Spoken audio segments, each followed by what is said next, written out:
சுற்றுவட்டாரத்தில் பார்த்தீங்கன்னா ஒரு குறிப்பிட்ட வயசுக்கு மேலே குழந்தைங்க இந்த 13-14 வயசுக்கு மேலே பார்த்தீங்கன்னா ஒரு இனக்கவர்ச்சி ஏற்பட்டு தப்பு பண்ணிடுறாங்க. எல்லாம் செயின் போட்டுப்பீங்க, எவ்வளோ பேர் தங்கத்தில் போட்டிருக்கீங்கன்னு தெரியாது. ஆனால் முக்கால்வாசி தங்கத்தில் போடணும் ஆசைப்படுவோம். அந்த மாதிரி தங்கத்தில் போட்டிருக்கக்கூடிய தாய்மார்கள் தயவு செஞ்சு ஒரு பின் எடுத்து அந்த ஜாக்கெட்டில் கொடுத்துருக்காங்க. ஏன்னா ஸ்நாச்சிங் அக்யூஸ் நம்ம ஊரில் அடிக்கிறது இல்லை, பக்கத்து மாவட்டத்தில் வந்து அடிச்சுட்டு போகிறான். குழந்தைங்க ஏதாவது ஒரு விஷயத்துல சாதிக்கலாம், படிச்சுதான் சாதிக்கணும்னு கிடையாது. அது யோகா மாஸ்டர் இருக்காங்க, சிலம்ப மாஸ்டர் இருக்காங்க, ஓவியர் இருக்காங்க, இந்த மாதிரி நிறைய துறைகள் இருக்கு. அதனால ஏதாவது ஒரு துறையை எடுத்து அந்த துறையில நம்ம குழந்தைய எப்படி அதில் இன்ட்ரெஸ்ட் காட்டுறாங்க, ஆர்வம் காட்டுறாங்கன்னு பார்த்து அதுல நம்ம பெற்றோர்களும் சம்பந்தப்பட்ட ஆசிரியர்கள் அந்த துறையில கொண்டு போனாலே பசங்க சாதிப்பாங்க. எல்லாருமே படிச்சுதான் சாதிக்கணுன்ற அவசியமே கிடையாது. நிறைய நியூஸ் எல்லாம் பாத்தீங்கன்னா பல்வேறு துறைகள்ல பெரிய அளவில் சாதிச்ச ஜாம்பவான்கள்லாம் இந்த உலகத்தில் இருக்காங்க, இந்தியாவிலையும் இருக்காங்க, தமிழ்நாட்டிலையும் இருக்காங்க. ஸோ அதனால நல்லா படிக்கிற குழந்தைகள் நல்லா படிக்க வைங்க, நல்லா ஓவியம் வரையுமா நல்லா ஓவியம் வரைய வைங்க, நல்லா சிலம்பம் ஆடுவாங்களா நல்லா சிலம்பத்தில் கொண்டு போங்க, யோகா நல்லா பண்ணுவாங்களா யோகா நல்லா பண்ண சொல்லுங்க. எது பண்ணாலும் முழு ஈடுபாட்டோட முழு முயற்சி எடுத்து அந்த குழந்தைகளை அதுல பண்ணுவாங்க. இதுல சொல்லிக் கொடுக்கக்கூடிய ஆசிரியருடைய கடமை மட்டும் அதுல கிடையாது, அப்பா அம்மாவா இருக்கக்கூடிய நம்மளுக்கு அந்த கடமை ரொம்ப முக்கியம். ஏன்னா நம்ம முன்னேற்றத்துல எல்லாத்தையும் விட நம்மளுக்கு தான் அதிகமான அக்கறை.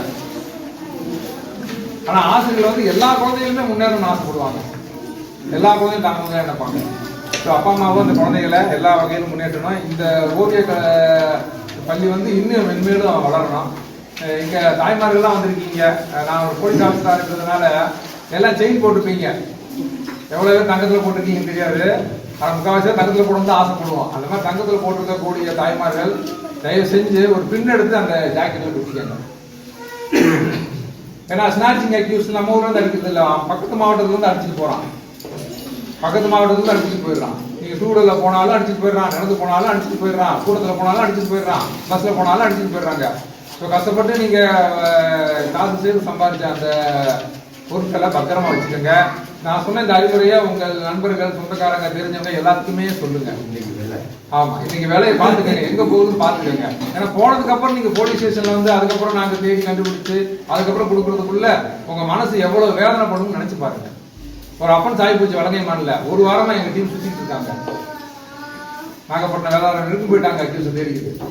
ஸோ சாதாரணமா விட்டுட்டாங்க. அவ்வளவு அறிவுரைகள் நாங்க கொடுக்குறோம், விழா காலங்களில் கொடுக்குறோம், ஆனா யாருமே அதை எடுக்கிறது இல்லை. ஸோ எல்லாருமே நகை போடுற எல்லாருமே ரொம்ப சுதாரமா இருக்க, குழந்தைகளுக்கு நகை போட்டு விடுறதா முடிஞ்ச வரைக்கும் அவாய்ட் பண்ணுங்க. ஏதாவது ஃபங்க்ஷன் போறீங்களா போட்டு விட்டு கண்ணோட அந்த கட்பாதி வெளியே வைங்க, நகை மேலேயே வைங்க, வச்சு குழந்தைகளோட கூட்டுவாங்க. குழந்தைகளுக்கு நல்ல பழக்க வழக்கங்களை சொல்லிக் கொடுங்க. இப்போ இந்த சுற்றுவட்டாரத்தில் பார்த்தீங்கன்னா ஒரு குறிப்பிட்ட வயசுக்கு மேல குழந்தைங்க இந்த 13-14 வயசுக்கு மேல பார்த்தீங்கன்னா ஒரு இனக்கவர்ச்சி ஏற்பட்டு தப்பு பண்ணிடுறாங்க.